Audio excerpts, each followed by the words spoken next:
harus dilempari pakai batu. Itulah yang diatur menurut hukum Taurat. Lalu apa kata Tuhan Yesus? Siapa yang tidak berdosa, dia duluan melempar. Itu kata Tuhan Yesus. Karena ketika orang banyak menuntut Tuhan Yesus, Musa mengajarkan kami, orang yang ketahuan berzina ini harus dilempari pakai batu. Itu yang diajarkan Musa kepada orang-orang Israel pada masa itu. Nah, tetapi Tuhan Yesus berkata kepada mereka, siapa yang tidak berdosa, dia lebih dulu melempar. Dan tidak ada yang berani melempar, karena semuanya adalah orang berdosa. Nah, lalu Tuhan Yesus mengampuni dosanya dan memaafkan dia dan menyuruh dia pergi. Kenapa? Otoritas keilahiannya berlaku di situ.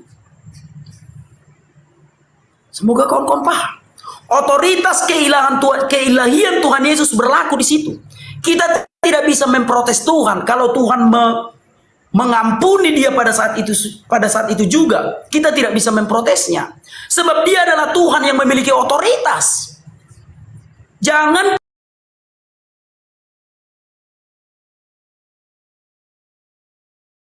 kita lihat kesalahan orang, kita nggak bisa protes.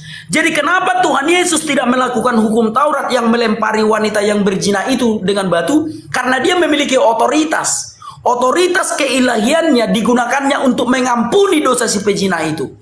Sebab dia adalah Tuhan yang berhak mengampuni dosa dan memaafkan sesuatu. Di samping itu dia adalah kasih. Tuhan, orang Kristen adalah Tuhan yang maha pengasih.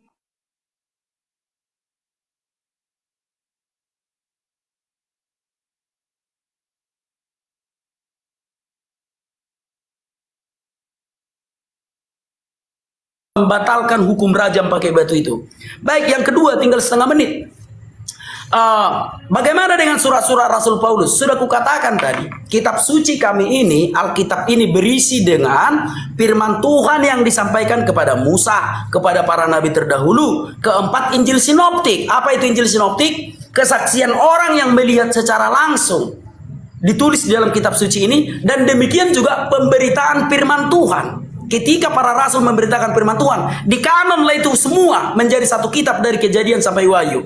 Terima kasih. Kalau udah bisa aku bertanya tentang Islam, kasih tahu ya. Silakan Bang. Oke. Oh, Uni Rifa, mungkin sebagai moderator ya, saya bisa menanyakan nggak sedikit kepada Bang Rudi untuk memperjelas. Silakan. Oke.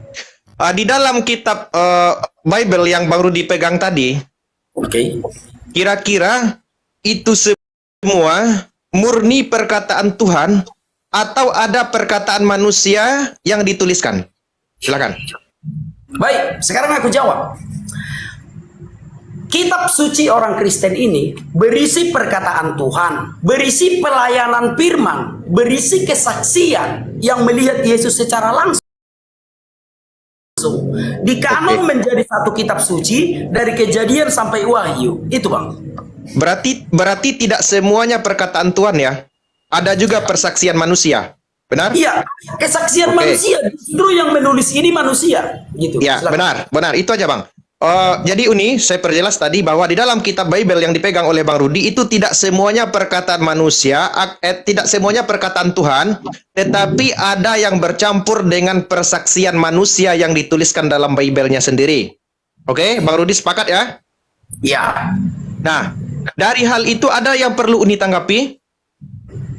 Ada 4 poin, Uni sudah catat, ada 4 poin. Kalau memang dia ingin bertanya dulu tentang Islam, boleh, atau Uni menanggapi lagi, tidak apa-apa. Karena banyak sekali ini aja satu kali lagi Uni menanggapi, satu kali lagi Bang Rudi menjawab, kemudian nanti Bang Rudi lagi yang tanya tentang Al-Quran. Oke Bang Rudi? Oke, baik.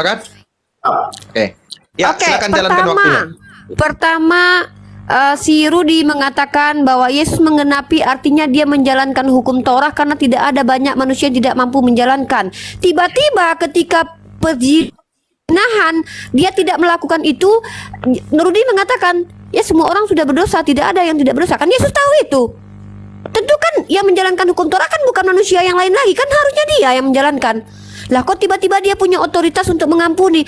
Kalau memang di awal dia punya otoritas mengampuni, ngapain dia harus mati, Ruth? Kalau memang dia punya otoritas dari awal mengampuni gitu loh, nggak capek-capek dia turun ke dunia untuk mati menggenapi hukum Taurat itu. Ya, itu yang saya tanggapi. Yang kemudian, di mana kata-kata di ayat itu dia mengampuni, Ruth? Aku juga tidak melempar katanya. Jangan tambah-tambahi firman Rudi. Aku nggak tahu ya, jangan-jangan aku silap baca ya, nggak tahu aku ya. Cobalah baca ayat itu betul-betul. Tunjukkan di dalam ayat itu di mana perkataan Yesus, aku mengampuni dosamu. Tunjukkan datanya, Ruth, biar kita tidak terjadi penyelewengan di sini, biar tidak terjadi penyesatan di sini ya, biar tidak terjadi penambahan ayat di sini. Kemudian ini yang tadi Anda katakan bahwa mustahil yang namanya kitab suci itu, yang firman Tuhan itu bercampur dengan pendapat manusia. Saya paham firman Tuhan itu ditulis berdasarkan kesaksian manusia. Pertanyaan saya, bagaimana dengan pendapat orang lain? Apa yang saya baca di Korintus itu bukan sekedar persaksian, Ruth, tetapi adalah pendapat orang lain terkait hukum Tuhan. Bagaimana mungkin orang bisa menganulir hukum Tuhan? Dan ingat, yang tertulis membatalkan itu memang bukan Yesus. Yesus menggenapi dan Anda terima itu. Yang saya katakan membatalkan adalah Paulus, yang adalah manusia yang katanya dipilih Yesus. Dia yang menganulir firman Tuhan yang kekal, kata Rudi menurut Mazmur pasal 119 tadi. Ya, Paulus yang mengatakan dengan matinya Yesus telah batallah hukum Torah, bukan dengan matinya Yesus telah tergenapilah hukum Torah.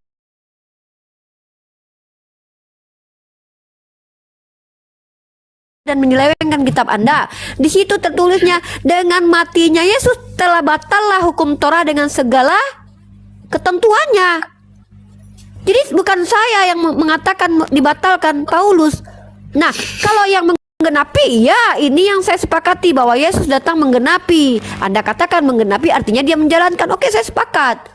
Tapi kok tiba-tiba ketika dia tidak menghukum orang pezina, kok dia tiba-tiba punya otoritas?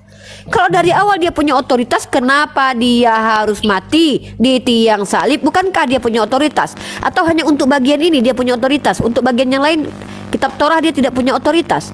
Jadi kan macam mana ini mau dipahami ini? Ya, tolong kalau memang mau menjelaskan monggo, kita bisa sesi besok juga boleh, atau mau di skip dulu, atau dijelaskan habis itu saya catat aja. Anda langsung untuk mempertanyakan Al-Quran saya tidak masalah ya. Terima kasih. Oke. Silakan kepada Bang Rudi ya. Silakan. 3 menit. Baik. Oke. Sekarang aku jawab. Tuhan Yesus punya otoritas untuk mengampuni sekalipun dia belum mati di kayu salib. Nah, pertanyaan Bu Ripa tadi, kalau memang Tuhan Yesus punya otoritas untuk mengampuni, untuk apa dia mati di kayu salib? Ingat, tujuan utama Tuhan Yesus datang ke dunia adalah untuk mati supaya dia bisa turun ke alam maut, membebaskan orang-orang yang sedang mengalami siksa kubur itu. Itu tujuan Tuhan Yesus datang ke dunia, supaya dia harus mati, karena hanya orang yang mati yang bisa turun ke alam kubur. Sebab Tuhan Yesus melihat banyak sekali manusia yang berada di alam kubur itu mengalami siksa kubur. Nah, jadi sekalipun Tuhan Yesus bisa mengampuni semua dosa orang-orang hidup, dia harus tetap turun ke alam maut, karena tujuannya adalah untuk membebaskan orang-orang dari alam maut. Gitu ya? Sudah terjawab ya? Matius 27 ayat 52. Kuburan-kuburan terbuka, dan setelah kebangkitan Yesus mereka keluar dari kubur lalu naik ke surga. Jadi ketika Yesus punya otoritas sebelum dia tersalib, dia punya otoritas mengampuni dosa. Lalu ibu tadi mengatakan tidak ada dia mengampuni dosa. Sekarang coba ibu baca baik-baik ya, satu ayat atau bacalah satu perikop. Jawabnya, tidak ada Tuhan. Lalu kata Yesus, jangan berbuat dosa lagi mulai dari sekarang. Kenapa dia tidak dihukum Tuhan Yesus? Karena dosanya sudah diampuni. Kenapa dia disuruh pergi dan jangan berbuat dosa lagi? Artinya dosa-dosanya yang lama sudah diselesaikan Tuhan Yesus. Makanya Tuhan Yesus berkata, aku pun tidak menghukum engkau. Pergilah dan jangan berbuat dosa lagi mulai dari sekarang. Bahwa dosa-dosa yang lama dari perempuan pejinah itu sudah diampuni Tuhan Yesus. Sebab Tuhan Yesus punya otoritas untuk mengampuninya. Itu ya, itu yang sudah kujawab. Dan kenapa Yesus harus mati? Karena tujuan dia adalah untuk turun ke dalam alam kubur, untuk membebaskan orang-orang yang sedang mengalami siksa kubur. Maka sekalipun dia punya otoritas mengampuni dosa sebelum dia disalibkan, dia tetap harus mati. Dia tetap harus turun ke alam kubur untuk membebaskan orang-orang yang sedang mengalami siksa kubur itu. Dan terbukti setelah dia mengalahkan iblis di dalam kerajaan maut, setelah dia membebaskan orang-orang dari kuburan, dia keluar dari kubur dan naik ke surga. Itulah tujuannya menjadi manusia. Jadi ada dua yang perlu dia selamatkan, orang yang hidup dan orang yang mati. Sehingga jelaslah firman Tuhan yang mengatakan setelah kebangkitan Yesus, dia menjadi Tuhan baik atas orang-orang mati maupun orang-orang hidup. Jadi sudah kujawab 5 detik. Oke. Ya, Oke. Oke, silakan. Uni, tadi kita sudah sepakat ya bahwa Uni sekali lagi menanggapi dan Bang Rudi juga sekali lagi menjawab ya. Namun sebagai moderator saya ingin bertanya beberapa pertanyaan kepada Bang Rudi. Nanti setelah itu Bang Rudi dipersilakan untuk menanya tentang Al-Quran. Oke? Siap. Yang pertama nih, tadi Bang Rudi mengatakan bahwa Tuhan Yesus memiliki otoritas untuk mengampuni manusia sekalipun Tuhan Yesus masih hidup. Benar? Benar. Studi kasusnya, ada seorang wanita penzina. Kemudian dia meminta ampun kepada Yesus, lalu diampuni. Pertanyaan saya, apakah dosa wanita itu telah hilang? Iya, pergilah dan jangan berdosa lagi. Oke, berarti dosa wanita penzina itu yang masih hidup telah dihapuskan Yesus sekalipun Yesus belum mati. Itu yang pertama poinnya. Yang kedua, ternyata yang diselamatkan Yesus itu ada dua. Pertama orang hidup, yang kedua orang mati. Orang hidup tidak perlu diampuni dengan cara matinya Yesus, benar? Karena tanpa Yesus mati pun wanita penzina bisa diampuni. Artinya segala orang yang hidup tidak perlu kematian Yesus baru bisa diampuni dosanya, benar? Nah, justru Bukan Yesus Bang Rahmat, mohon maaf. Di sini kan Abang kan sebagai moderator ya kan. Kayaknya mengambil waktunya Uni deh, biar ini kan waktunya debat Uni sama Bang Bata. Oke lah kalau gitu. Mungkin Uni paham ya maksud saya ya. Saya fokus menanggapi dia aja. Apa yang disampaikan itu yang saya tanggapi ya. Karena kalau kita dudukkan preposisi dari tadi sudah terlanjur. Saya menanggapi yang dia sampaikan, saya akan ikuti seperti air mengalir persis seperti yang ditanggapi. Dari dulu prinsip saya begitu kalau diskusi. Apa yang dihujahkan itu yang saya tanggapi. Dihujahkan lagi, saya tanggapi lagi. Begitu selama ini. Oke. Apakah masih ada yang perlu ditanggapi? Saya kira kasih dia kesempatan dulu untuk beberapa kali bertanya dan menanggapi. Kalau nggak salah tadi saya 3 kali ya, kasih dia kesempatan 3 kali juga bertanya, saya tanggapi, saya jawab, kemudian ditanggapi selama 3 kali karena saya sudah catat poin-poin dia yang harus saya tekankan untuk saya ingin mendapatkan jawaban dari dia secara jelas lagi. Sekarang kasih dia kesempatan juga untuk bertanya tentang Al-Quran. Sekarang saya kasih waktu kepada Bang Rudi 3 menit ya. 3 sesi pertanyaan nanti. Sesi bertanya dan sesi menanggapi dari Unirifa. Ya, kepada Bang Rudi dipersilakan. Oke, baik. Iya, terima kasih ya. Berarti membahas Islam sekarang. Kawan-kawan dalam berdialog itu fair ya. Selulah, nggak usah kepanasan kita kawan-kawannya yang ada di bawah. Kalau kami para pendebat ini udah terbiasa. Terkadang kalau lawan debat salah berbicara, hati ini juga panas, tapi awak tahan. Kenapa? Karena memang ini adalah tapi kalau kawan-kawan, kalau kita bisa berdisiplin dalam berdiskusi itu, selulah, maka kita akan mendapatkan yang terbaik. Baik, sekarang aku menanyakan tentang Al-Quran. Sebelumnya aku minta maaf kepada kawan-kawan semua umat Islam. Aku menanyakan ini demi edukasi, karena aku menanyakannya kepada yang mengerti Al-Quran. Gitu ya. Jadi anggaplah aku mewakili kawan-kawan yang tidak mengerti Al-Quran. Gitu. Baik, pertanyaanku yang pertama adalah, Uniripa, coba jelaskan Al-Quran itu ada kapan? Gitu ya. Banyak orang yang beranggapan Al-Quran itu sudah ada sebelum agama Kristen. Sekarang Uniripa coba jelaskan dengan jujur, tahun berapakah Al-Quran itu ada? Itu yang pertama. Yang kedua, banyak orang beranggapan agama Islam itu adalah agama tertua. Banyak yang beranggapan seperti itu. Sekarang dengan jujur, coba kalau Uniripa mau jujur, coba Uniripa berbicara dengan jujur. Nabi Muhammad itu lahir tahun berapa? Dan tahun berapa dia mendapatkan wahyu? Dan tahun berapa dia dinobatkan sebagai Nabi oleh Warokah bin Naufal? Tetapi dengan satu catatan, harus dengan jujur. Supaya tidak ada penyesatan untuk kedepannya. Ya, supaya kebohongan yang diulang-ulang tidak diulang-ulang lagi. Kalau mau jujur, Al-Quran kapan ada? Nabi Muhammad lahir kapan? Coba jawab dengan jujur ya. Baik, silakan. Ya, waktu masih ada 1 menit lagi bang, nggak dipakai? Oke, 1 menit. Ya, baik. 1 menit. Nah, demikian juga dengan penulisan Mushaf. Saya sebenarnya takut-takut membahas Al-Quran ini ya. Karena saya percaya Al-Quran ini salah satu kitab suci yang paling sensitif. Ya. Tetapi coba saya memberanikan diri dulu. Mushaf yang kita pegang sekarang, coba Uniripa ada pegang mushaf, coba tunjuk, atau moderator saja lah. Coba Nih, ada. moderator. Nih. Nah, oke. Itu versi apa? Utsmani. Oh gitu. Oke. Oke. Nah, mushaf yang kita pakai sekarang adalah standar Mesir tahun 1924. Entah ini bohong atau enggak. Aku mendapatkannya dari berbagai buku pengetahuan. Tahun 1924 lah mushaf yang kita pakai sekarang distandarkan. Oke, silakan.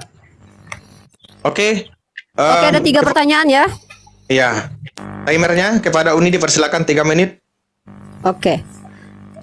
Baik, ada 4 pertanyaan ya. Oke. Saya akan coba untuk menjawabnya. Yang pertama adalah coba Unirifa jujur, jangan ada kedustaan lagi. Tunjukkan kedustaan di mana umat Islam mendustakan kelahiran Nabi Muhammad, mendustakan turunnya Al-Quran kapan, mendustakan bahwa Islam itu dikatakan Izin moderator, Ya. tidak ada kok. Sabar bang. Sabar. Dia 3 menit. 3 ya, menit. kan 3 tadi menit. jujur, Nanti katanya baru tadi bang Rudi. jujur. Nanti baru Dia bang tidak Rudi. terjadi kebohongan katanya. Bang Rudi, bentar, kasih dia 3 menit. Oke, Kasih dia oke. 3 menit, Bang. Kasih dia 3 menit. Nanti abang tanggapi. Abang bisa klarifikasi nanti. Ini Bang Rahmat, aku tidak mengatakan mendustakan Al-Quran. Nanti dipotong orang lo video ini lo. Nanti Jangan jelaskan kayak gitu nanti. Oke, Nanti abang, aku nanti pakai. abang klarifikasi di akhir, nggak apa-apa. Oke, saya coba nih. Kita sih- Orang kalau udah terlanjur direkam orang kayak mana? Enggak, Jangan nanti enggak Anda bang, enggak. Batak, coba ulangi lagi bahasamu. Mari kita jujur, jangan ada kedustaan lagi. Kamu bilang begitu nggak tadi? Iya, tapi tidak ada tuh kata. Kalau ada kedustaan lagi, dengar dulu. Kalau ada kata-kata didustakan lagi, berarti pernah terjadi kedustaan. Bentar. Gini aja Bang Rudi. Biar kita kan diskusinya ini santai kata Bang Rudi. Nah, sekarang Bang Rudi perjelaslah pertanyaannya. Jangan pakai kata-kata. Iya. Iya, jangan pakai Makanya kata-kata pakai bahasa dusta. Indonesia yang baik dan benar. Sampai biar aja kayak jelas gini. itu maksudnya apa? Kapan adanya Al-Quran sesuai Iya, itu dalil dan fakta? Itu aja. Iya, itu yang udah itu pertanyaan. Memang itu. Oke, yang- Uni. Jadi pertanyaannya, Ini saya Uni. itu menanggapi. ya dia sudah klarifikasi Uni. Dia sudah klarifikasi ya, Uni. Oke, bagus, Oke. bagus. Nah, pertanyaannya Oke, kasih saya. kapan Al-Quran itu ada? Oke. Saya tegaskan, tidak ada satupun umat Islam yang ragu-ragu menyatakan kapankah Nabimu lahir, bahkan ada lagunya 12 Rabiul Awal jatuh pada hari Isnin. Tidak ada umat Islam yang ragu untuk menegaskan kapan Nabinya lahir. Tidak ada satupun umat Islam.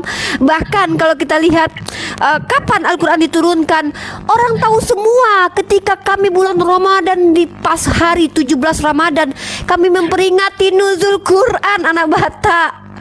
Kami memperingati nuzul Quran di bulan Ramadan di tahun 610 Masehi. Kami memperingati hari itu. Jadi tidak ada satupun umat Islam yang takut-takut, ragu-ragu menjawab kapan Nabi lahir. 12 Rabiul Awal. Kapan Al-Quranmu diturunkan? 17 Ramadan 610 Masehi 610 Masehi. Kami tidak ada kekhawatiran menjawab itu. Lalu kalau ditanya kapan Islam datang, mari kita bahas. Jangan samakan Al-Quran adalah Islam. Jangan samakan. Islam adalah, kalau boleh saya katakan, itu adalah ajaran, jalan, way of life. Jangan katakan itu Al-Quran. Al-Quran adalah kitab jalan untuk kaum akhir zaman seluruh alam yang diberikan kepada Nabi Muhammad. Lalu apa kaitannya dengan nabi-nabi terdahulu kok diklaim sebagai Islam? Mari kita buktikan. Nah tadi saya mendengar selentingan bahwa ada orang yang mengaku-ngaku bahwa Al-Quran sudah ada sebelumnya. Tidak ada satupun umat Islam yang pernah berkata Al-Quran itu diturunkan zaman Nabi Musa, zaman Nabi Adam. Tidak ada, tidak ada. Ya, tidak ada satupun. Kami tahu Al-Quran yang di Lauhul Mahfuz diturunkan di Baitul Izzah, kemudian diturunkan secara bertahap selama 22 tahun, 2 bulan, 22 hari atau kurang lebih 23 tahun masa kenabian baginda Rasul Muhammad SAW, diturunkan di 2 tempat, Madinah dan juga Makkah. Makanya ada ayat Makkiyah dan ayat Madaniyah, di mana ini diturunkan secara berangsur-angsur di saat zaman kerasulan Nabi Muhammad pada tahun 600-an Masehi. Waktu habis. Clear. Sesimpel itu. Oke, itu dulu Bang Rudi. Jadi Uni tadi mengatakan bahwa Al-Quran diturunkan tanggal 17 Ramadan tahun 610 Masehi. Oke? Itu dulu. Kemudian kapan Nabi Muhammad lahir? Dia lahir tanggal 12 Rabiul Awal.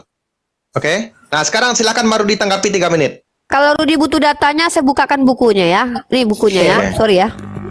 Enggak. Saya punya banyak buku. Saya punya banyak buku Islam. Baik. Iya, 610 Masehi Al-Quran belum turun. Belum ya. 610 Masehi yang turun adalah surah Al-Isra. Gitu ya. Dan kita harus mengerti bahwa Quran itu turun selama 22 tahun. Gitu ya, 20 tahun 2 bulan.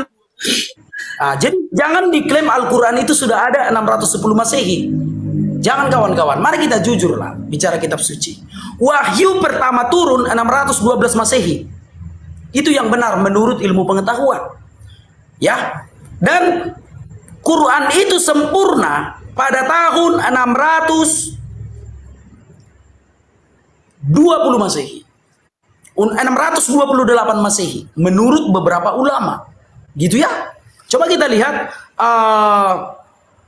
630 Masehi menurut beberapa ulama barulah Quran itu sempurna. Gitu ya. Ada yang mengatakan Al-Quran itu sempurna 622 Masehi. Tapi nggak apa-apa lah kalau selisih beberapa tahun, nggak masalah. Gitu ya. Artinya ada masa patroh. Bukan ketika Rasulullah SAW menerima satu surah di dalam tahanutsnya, maka Al-Quran itu sudah sempurna. Bukan. Masih ada masa patroh. Kekosongan wahyu. Nah, Al-Quran yang kita pakai di Indonesia adalah 30 juz. Dari surah Al-Fatihah sampai surah An-Nas. Jadi kalau kita mengatakan Al-Quran itu ada tahun 610 Masehi, kalau kukatakan nanti salah, masa aku orang Islam, orang Kristen yang mengerti mengatakan jelaskan definisi Al-Quran dulu. Jelaskan dulu definisi Al-Quran dulu. Waktu saya belum habis. Bentar Uni. Itu ya. Nah, jadi kalau menurutku Al-Quran itu selesai diwahyukan kepada Nabi Muhammad itu 632 Masehi. Karena ada masa patroh. Ya, dan Al-Quran itu turun 20 tahun. Jadi bukan 610 Masehi seperti yang dikatakan Umi Ripa. Baik. Nah, sekarang mushaf yang kita pakai sekarang itu adalah standarisasi 1924 di Mesir. Gitu ya. Al-Quran yang kita pakai sekarang itu adalah produk standarisasi ulama di Mesir pada tahun 1924. Itu tadi belum dijawab. Banyak ulama yang mengatakannya. Salah satunya Buya Syakur dan Profesor Sirri, seorang cendekiawan muslim yang menjadi dosen di Amerika juga mengatakannya. Bahwa yang kita pakai sekarang, mushaf standar yang kita pakai sekarang adalah produksi 1924 di Mesir. Pertanyaan saya, Al-Quran apa yang dipakai umat Islam pada tahun 1923? Bang, oke. Waktunya habis. Nah, silakan kepada Uni menanggapi. Oke, saya mau tanya. Nah, pertama, jelaskan apa definisi Al-Quran. Karena Anda mengatakan Al-Quran tidak ada lengkapnya begini dan begitu. Poin pertanyaan Anda adalah kapan pertama sekali Al-Quran diturunkan? Itu pertanyaan Anda. Dan saya menjawabnya. Kemudian saya menjawab bahwa pasti Al-Quran itu diturunkan secara berangsur-angsur. Apakah ketika dia belum semua datang, dia belum dikatakan Al-Quran? Di mana istilah itu didapat? Makanya jelaskan apa itu Al-Quran. Ketika saya membaca A'udzubillahi minasyaitonirrajim, Bismillahirrahmanirrahim, Alhamdulillahirabbil alamin, atau saya baca Iqra bismi rabbikal ladzi khalaq, apakah itu bukan Al-Quran? Apakah Al-Quran itu baru dikatakan Al-Quran ketika top satu buku lengkap begini? Tolong tunjukkan definisi begitu dari ulama mana yang berkata. Ya, tolong. Makanya definisi Al-Quran, ketika Anda mencoba menjelaskan iman saya, Anda tunjukkan ulama. Buya Sakur berkata Al-Quran itu tidak disebut Al-Quran kalau tidak lengkap 30 juz. Tunjukkan kepada saya bahkan menjelaskan kepada Anda bahwa dia turun secara berangsur-angsur. Oke? Ya, apa yang dimaksud dengan Al-Quran? Apakah Al-Quran itu bisa dikatakan Al-Quran ketika dia lengkap satu kitab gitu? Maka jelaskan dari mana definisi itu Anda dapat. Jelaskan kepada saya. Apakah Anda mendapatkannya dari ulama mana gitu, Buya Sakur misalnya? Tolong tunjukkan literasinya. Nah, kemudian ketika Anda bertanya versi mana yang kalian pakai, kalau standarisasi Mesir yang Anda maksud, tolong tunjukkan datanya. Apa perbedaan standar Mesir itu dengan Al-Quran yang diturunkan kepada sahabat Ibnu Mas'ud, Ali bin Abi Thalib, dan Utsman? Apa perbedaannya? Jadi kalau Anda bertanya versi apa, kalau kan Anda bilang saya akan menjelaskan lagi kepada Anda masalah lajenah, masalah penulisan, masalah kiroat, masalah ini. Saya ingin poin permasalahannya apa, Rudi Simamora? Masalahnya apa? Seandainya kami pakai versi yang distandari oleh Mesir misalnya, ya masalahnya apa? Di mana ada perbedaan antara Mesir itu dengan yang diturunkan Nabi Muhammad kepada Ibnu Mas'ud, kepada Utsman, atau yang dituliskan oleh Zaid bin Sabit di awal di zamannya Abu Bakar Siddiq dan di zamannya Utsman? Mana dalilnya, apa masalahnya? Nah, ya, jadi tolong tunjukkan masalahnya. Saya tuh butuh masalah Al-Quran ini, masalahnya apa, biar kita kupas tuntas. Kalau kau bilang kami pakai standar Kemenak pun saya katakan iya. Saya katakan tuh kami pakai terjemah, oh kami pakai yang versi Kemenak misalnya. Masalahnya mana, apa, mana penyelewengan dari Kemenak, mana penyelewengan dari Mesir, mana penyelewengan dari Arab yang berbeda dengan mushaf yang ditulis oleh Zaid bin Sabit di zaman Abu Bakar, di zaman Utsman. Mana masalahnya? Apa masalahnya, Rudi? Hah? What the problem? What the problem? Contoh, saya kasih problem nih, contoh. Di dalam King James Version, terjemahan kitab kalian, kata istri ada dalam Matius pasal 19:29. Itu contoh loh, contoh ya. Ini kasih contoh. Habis, Uni. Dalam TB-nya dihilangkan. Nah, kayak gitu. Kasih contoh. Uni, habis. Bang Rudi, Uni sudah menanggapi ya. Nah, ada beberapa poin penting. Saya ulangi sedikit. Jadi Bang Rudi fokus saja ya dengan yang apa ditanyakan Uni satu dulu. Pertama tentang apa definisi Al-Quran yang Bang Rudi tahu? Apakah ketika turun surat Al-Alaq pada 17 Ramadan 610 itu belum dikatakan Al-Quran? Atau memang menurut Bang Rudi Al-Quran itu harus sempurna secara keseluruhan dulu baru dikatakan Al-Quran? Itu satu. Yang kedua, apa kalau kami pakai Al-Quran versi Mesir 1924 Masehi, coba Bang Rudi tunjukkan perbedaannya dengan versi-versi yang lain. Itu Bang, terima kasih. Lanjutkan 3 menit Bang. Oke, baik. Iya, standarisasi yang kupakai tadi keterangan Uniripa. Uniripa yang mengatakan tadi Al-Quran kami ini kitab suci. Kan itu tadi standarisasinya. Nah, sehingga aku mengambil patokan kitab suci agama Islam itu adalah Al-Quran yang disampaikan Uniripa tadi. Sementara aku tahu Al-Quran yang dipegang Uniripa itu 22 tahun. Katakanlah 20 tahun 2 bulan. Kan kita dari perspektif awal, karena Uniripa tadi yang mengatakan kitab suci umat Islam itu adalah kitab suci kami Al-Quran ini yang 100% firman Allah. Nah, makanya aku katakan pada 612 Masehi, seharusnya 612. Karena Nabi Muhammad itu lahir 572 Masehi dan mendapatkan wahyu pertama itu ketika beliau berumur 40 tahun. Berarti yang benar adalah ayat Quran pertama yang diterima Nabi Muhammad itu adalah 612 Masehi, bukan 610. Tapi nggak apa-apa. Kalau Uniripa menganggapnya 610 nggak masalah, kan beda-beda 2 tahun. Nah, Itu standarnya. Artinya kalau Quran satu ayat turun, satu surah, maaf bukan satu ayat, satu surah turun itu Quran. Berarti ada 30. Repot nanti kan begitu. Jadi kalau yang ku tahu Quran itu adalah 30 juz. Kalau yang ku tahu dan sesuai dengan standarisasi yang dibawakan Uniripa tadi. Karena inilah kitab suci kami Al-Quran. Yang ditunjukkan, yang diberitahukannya tadi adalah 30 juz. Itu yang ku tahu. Al-Quran yang aku tahu itu adalah 30 juz. Bukan satu surah saja. Kalau yang ku tahu. Menurut standar yang dipakai Uniripa tadi. Baik. Sekarang kenapa ku pertanyakan tentang 1924? Apakah kawan-kawan pernah diajarkan ini? Saya rasa di pesantren diajarkan. Bahwa menantu dari Rasulullah SAW pernah membakar Quran. Ya. Pada di zaman siapa? Di zaman kekhalifahan Utsman bin Affan. Maaf kalau salah-salah sedikit, maaf. Tapi kalau aku dipanggil polisi bisa aku pertanggungjawabkan. Aku ada bukunya. Bahwa Utsman bin Affan yang adalah menantu dari Nabi Muhammad sendiri pernah membakar Al-Quran. Kenapa dibakar? Ya, kalau aku nanti menjelaskan takut aku.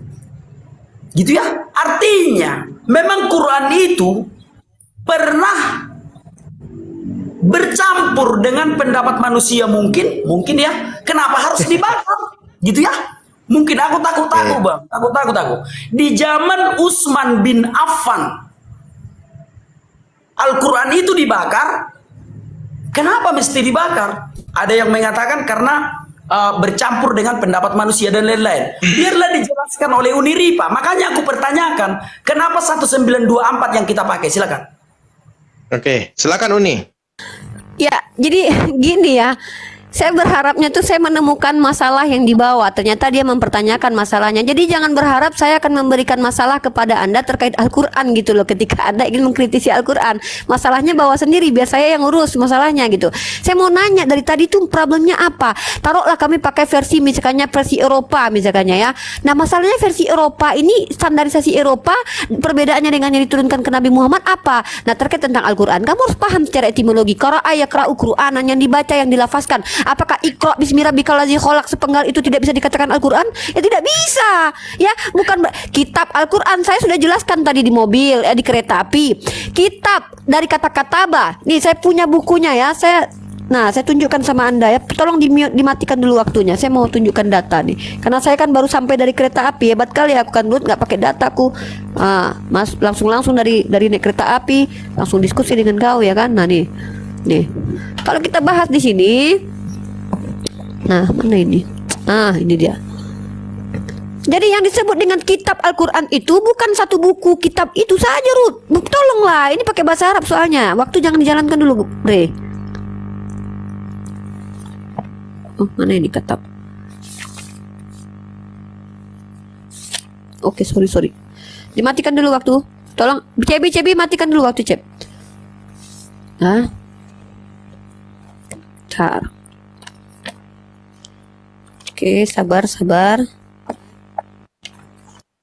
Mana ya, kan kita harus jelaskan dulu sama si Rudi ini, bentar.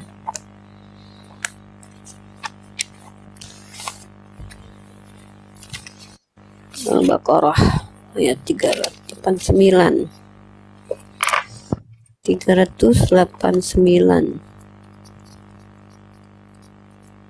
Sambil Uni mencari ya, biar teman-teman nggak bingung di bawahnya. Oke. Ini dia.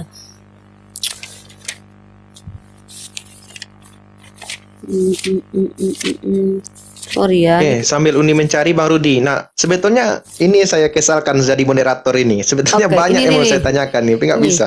Nanti minta waktu aja sama si Rudi biar biar jadi kesannya nanti kita keroyokan nanti kalau Rahmat juga ikut nanti. Benar. Kita keroyokan nanti. Oke. Nih ya. Ini Ruth, tolong ini ya. Ini aku punya kitab Al-Qurtubi ya. Nah, kalau kau mau membantah ini ya monggo lah ya. Nah, di sini ku jelaskan samamu apa arti Alkitab ya. Alkitab itu adalah bentuk masdar dari kata kataba, yaktubu, apabila telah dikumpulkan. Nah, kemudian apa maknanya dari kataba itu? Ya, pertama maknanya adalah, sebentar saya ambilkan dulu maknanya, saya kasih tanda dulu biar enak kau nengoknya. Oke. Nah, ini dikutunjukkan sama muku, kasih tanda ya. Nah, ini dia.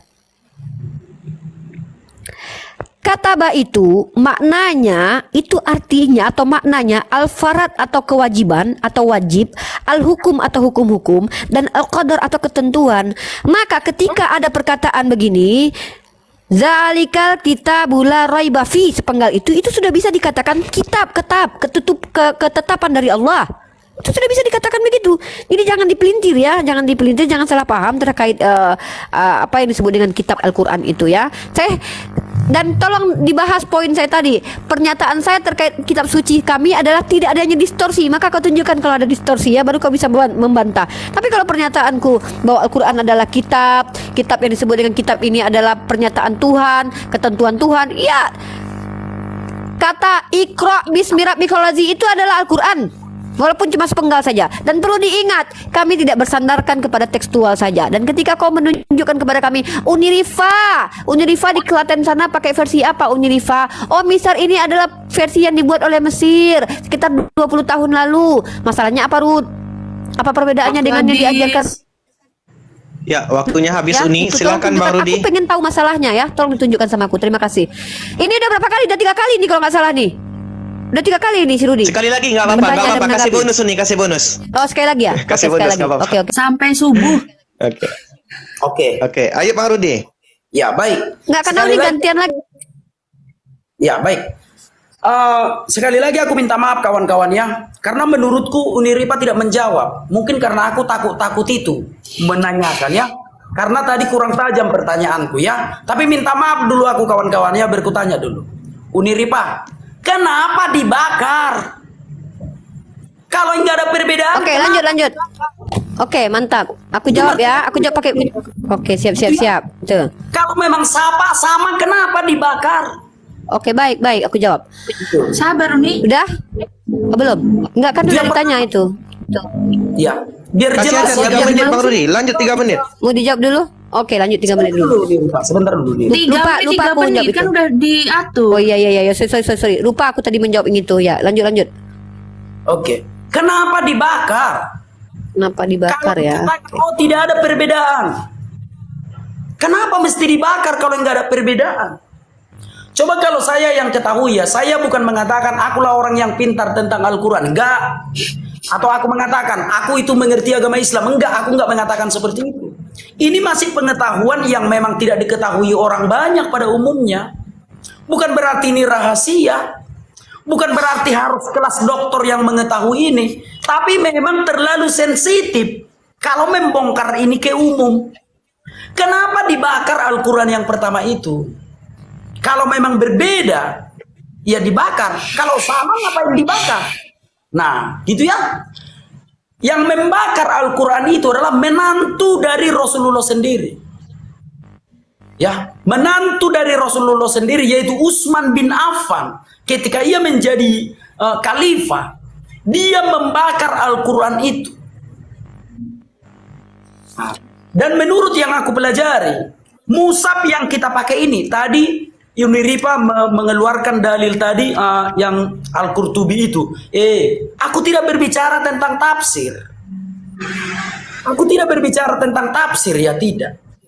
Aku berbicara mushaf. Tahu nggak mushaf? Al-Quran, kitab itulah mushaf, gitu ya. Dan yang dibakar ini mushaf. Kenapa menantu dari Nabi Muhammad membakar Quran itu? Oke. Kalau memang tidak ada perbedaan, kenapa harus dibakar? Nah, berikut ada 3 mushaf yang aku ketahui. Yang pertama, yaitu Al-Bakariyah. Yang kedua, versi Utsmani, itulah standar kita sekarang. Yang dari Mesir itu versi Utsmani, gitu ya. Dan ada lagi Al-Braille. Ada versi Al-Braille. Gitu ya, ada kawan-kawan. Jadi mushaf itu 3 versi yang memang beredar di masyarakat. Semoga kawan-kawan paham. Nah, sekarang coba jawab apa yang kutanyakan itu. Aku sudah memberanikan diriku menanyakan lebih tajam. Silakan. Oke, Uni, izin bentar. Iya. Saya perjelas pertanyaannya ya supaya tidak terlalu overtele ya. Bang Rudi menanyakan kenapa dibakar jika tidak berbeda. Oke, silakan Uni. Saya jawab ya. Pertanyaan kamu itu kenapa dibakar oleh Sayyidina Utsman? Karena Sayyidina Utsman tidak mau sahabat bertengkar masalah kiroah mereka, sehingga mengatakan kiroah mereka lebih baik sementara yang lain tidak baik, dan sampai kerana mengkafirkan para sahabat. Kiroah itu adalah hal yang divalidasi oleh baginda. Tunjukkan kepada saya permasalahan kiroah kalau memang ada masalah tentang kiroat. Nah, kemudian kenapa dibakar? Pertama, kalau ada dugaan dari Rudi Simamora bahwa jangan-jangan sudah ada tambahannya, saya minta mana buktinya? Mana masalahnya dari tadi? Kenapa Utsman membakar? Supaya semua pada waktu itu umat baik dimanapun, karena penyebaran Islam sudah meluas, mengikuti standar yang diturunkan kepada Nabi Muhammad menggunakan bahasa Quraisy. Walaupun kemudian Rasulullah meminta kepada malaikat Jibril untuk meminta kepada Allah diizinkan dengan diturunkannya 7 ahruf. Bahwa ulama mengatakan bahwa 7 ahruf adalah bisa jadi dialek juga atau huruf-huruf yang berbeda antara satu kaum dengan satu kaum lain. Dan itu dijelaskan dalam kitab Al-Qurtubi. Ketika kau bicara, aku menjelaskan kepadamu kataba tadi, kau tanya, itu kan aku tak membahas tafsir. Aku harus menjelaskan kepadamu apa arti kataba, karena kau tadi membahas Unirifa, Al-Quran itu tidak turunnya tahun sekian, tapi kan sekian ada masa fatroh. Apa kaitannya dengan masa fatroh Al-Quran kami? Nah, ketika kau bertanya kapan Al-Quran diturunkan, kami katakan ya di abad ke-7 kurang lebih. Kami tidak masalah dengan itu, dan kami tidak pernah mengatakan bahwa Al-Quran itu turun di abad pertama di zaman Yesus. Tidak ada yang begitu ya. Jadi saya menanggapi itu. Nah, kemudian kalau kau mau membawa masalah di hadapan saya, tolong bawa masalahnya. Masalahnya apa? Andai pun saya sekarang memakai versi Mersir, kan saya sudah katakan samamu. Apa perbedaannya dengan Al-Quran yang diturunkan kepada baginda Rasul Muhammad? Pak, karena Al-Quran itu tidak bersandar kepada tekstual, Rudi.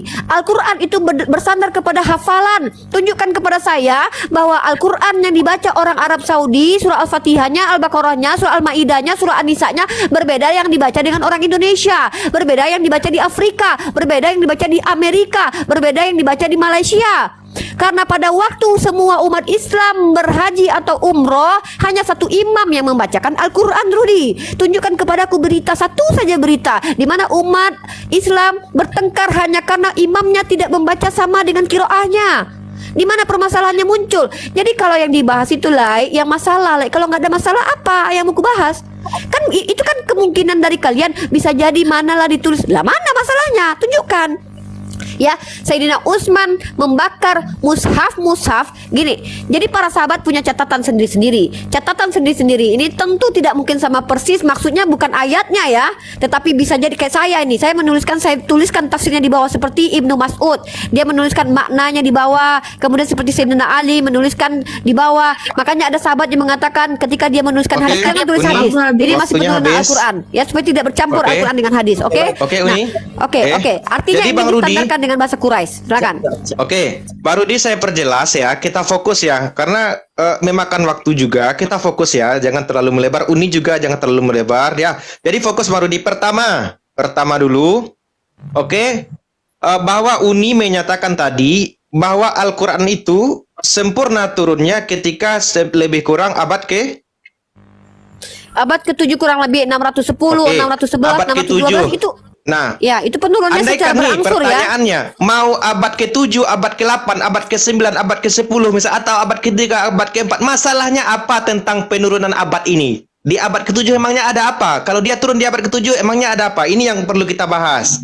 Nah, apakah Bang Rudi misalnya mengatakan berarti dia bukan turun di awal dong? Berarti itu masalahnya gitu kan? Yang kedua, dari 3 versi Al-Quran yang Bang sampaikan tadi, Bang Rudi sampaikan tadi, dari 3 versi Al-Quran ya, coba kemukakan datanya bahwa ketiga versi ini memiliki perbedaan. Oke?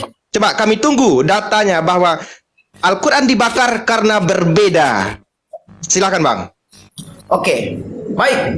Ya, sekarang aku akan menjawab. Ya. Oke. Aku tidak. Ini saya sekali lagi katanya tadi. Ini katanya tadi sekali lagi dia menanggapi. Itu saya yang bertanya. Ini gimana ini ceritanya? Tapi sekali lagi soalnya ada 4 poin lagi yang mau saya tekankan kepada Rudi.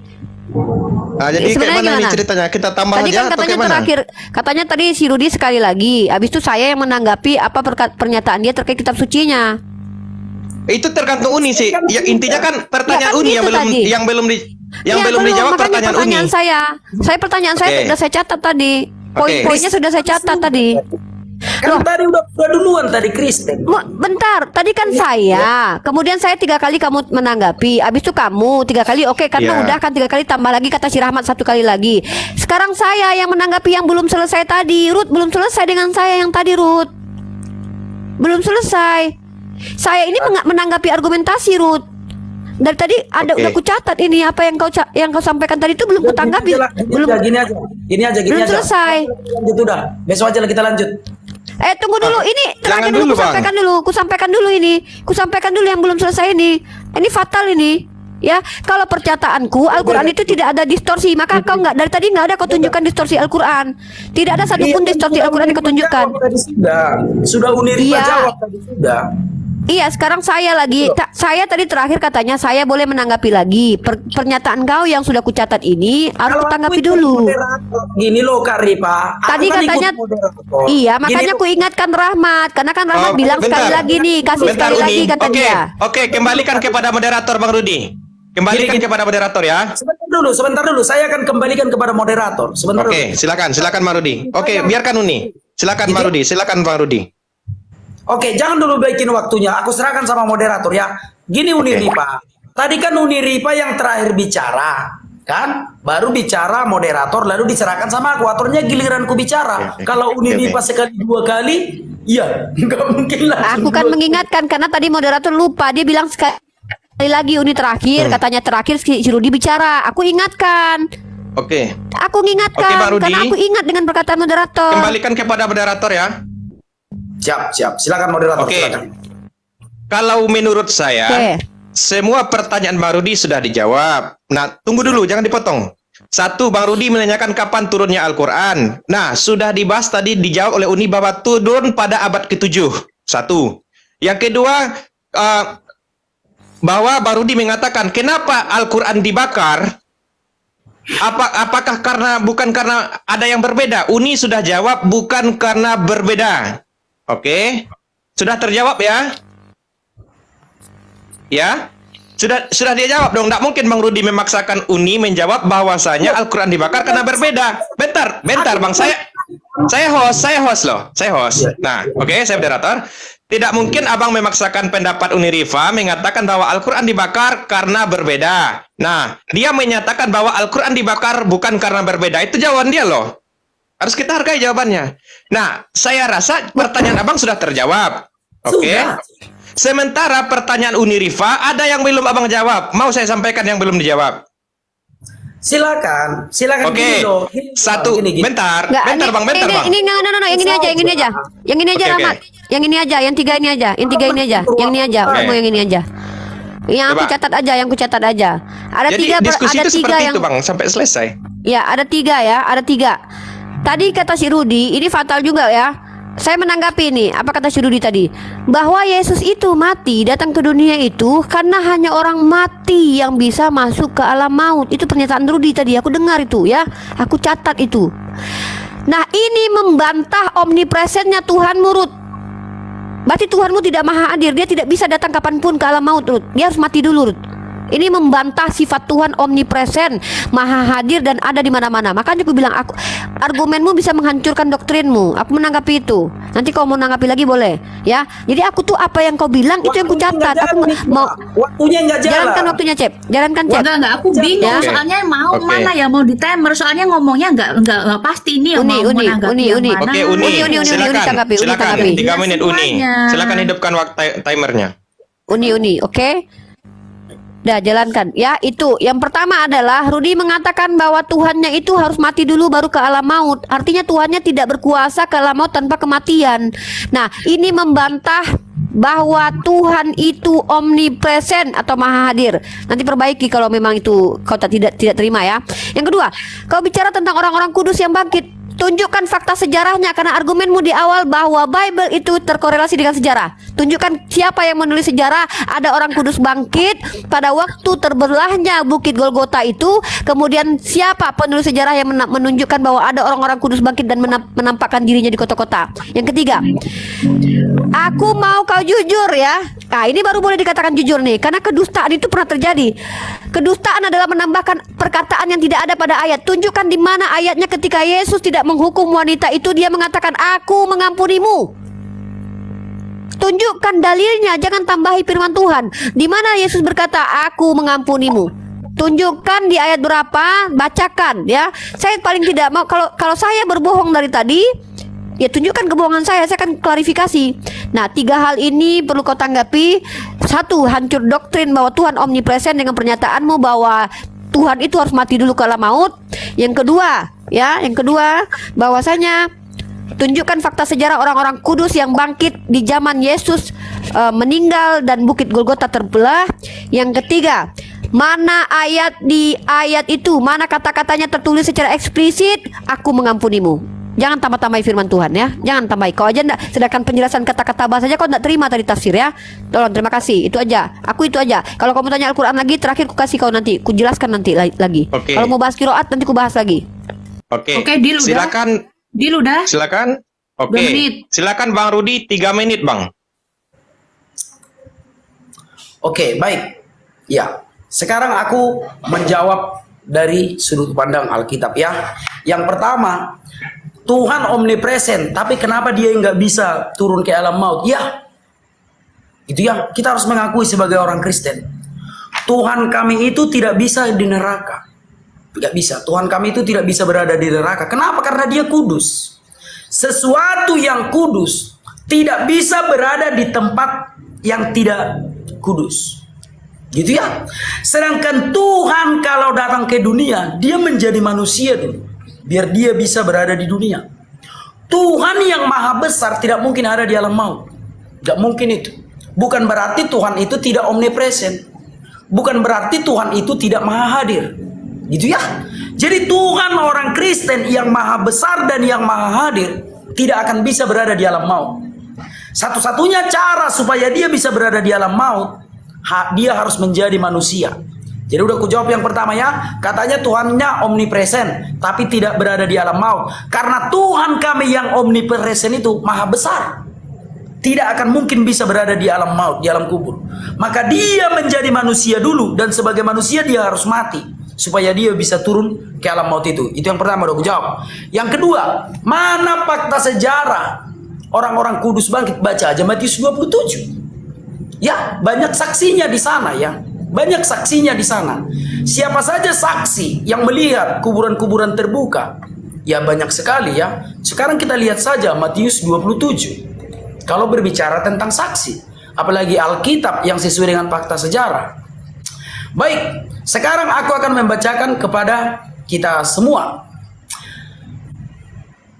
Dan lihatlah, tabir bait suci terbelah 2 dari atas sampai ke bawah, dan terjadilah gempa bumi dan bukit-bukit batu terbelah, dan kuburan-kuburan terbuka, dan banyak orang-orang yang telah meninggal bangkit. Dan sesudah kebangkitan Yesus, mereka pun keluar dari kubur, lalu masuk ke kota kudus dan menampakkan diri kepada banyak orang. Kepala pasukan dan prajurit-prajurit yang menjaga Yesus menjadi sangat takut ketika mereka melihat gempa bumi itu dan apa yang terjadi. Lalu mereka berkata, sungguh ia ini adalah anak Allah. Dan ada di situ banyak perempuan yang melihat dari jauh, yaitu perempuan-perempuan yang mengikuti Yesus dari Galilea untuk melayani dia. Di antara mereka terdapat Maria Magdalena, Maria ibu Yakobus, Yusuf dan ibu anak-anak Zebedeus. Jadi saksinya banyak, ada prajurit Romawi dan ada perempuan-perempuan yang menyaksikan. Baik, 20 detik. Di mana Yesus mengampuni perempuan pezina itu? Perkataan Tuhan Yesus, "Aku pun tidak akan menghukum engkau. Pergilah dan jangan berbuat dosa lagi mulai dari sekarang." Itu pengampunan. Aku pun tidak akan menghukum engkau. Oke, habis waktunya, Bang. Ya, silakan siap. Ya, silakan tanggapi Unirifa.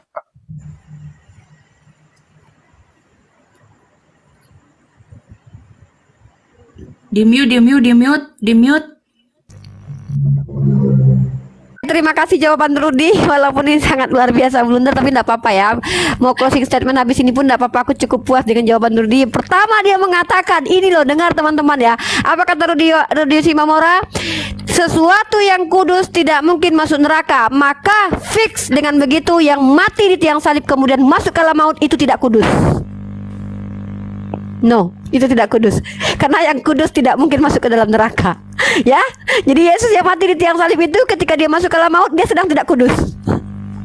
Ya, oke. Terima kasih Rudi ya. Lalu di situ tertulisnya aku pun tidak menghukum, bukan aku mengampuni engkau. Jangan dirubah. Tetapkanlah, jangan kebiasaan merubah-rubah kitab suci. Kalau dia mengatakan aku tidak menghukum engkau juga, apakah bisa dikatakan itu sama dengan aku mengampuni? Belum tentu.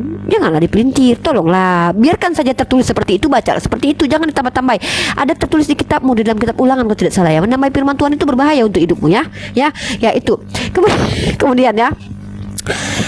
Saya mau menjelaskan tadi tentang Al-Quran ya, tentang Quran. Masih ada waktu saya ya. Al-Quranul Karim itu tidak bersandar kepada tekstual.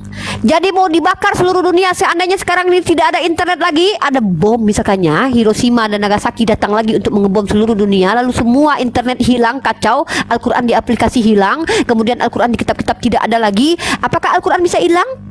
Selagi Hafiz dan Hafizah masih hidup, Al-Quran tidak pernah hilang. Itu tetap dikatakan Al-Quran, bre. Ya, karena Al-Quran itu tidak bersandar kepada tekstual saja. Bahayanya terjadi kalau sama Bible. Torah di dalam kitab Makabe pasal pertama ayat ke-56 itu pernah dibakar di zaman Raja, di zaman Makabe. Oh, katanya Rudi kan percaya dengan kitab Makabe itu. Itu fakta sejarah berarti menurut Rudi, ya. Maka sesungguhnya pertanyaanku adalah ketika Torah sudah dibakar di zaman Makabe, di mana semua orang telah dikumpulkan Torah dibakar, pertanyaan pertinyi ini terakhir. Siapa yang menerjemahkan dari bahasa Ibrani ke dalam bahasa Yunani sementara Torah itu pada waktu itu sudah dibakar? Setiap yang menemukan Torah dibakar. Karena nggak ada yang hafal, Ruth. Beda dengan Al-Quran. Al-Quran itu banyak yang hafal.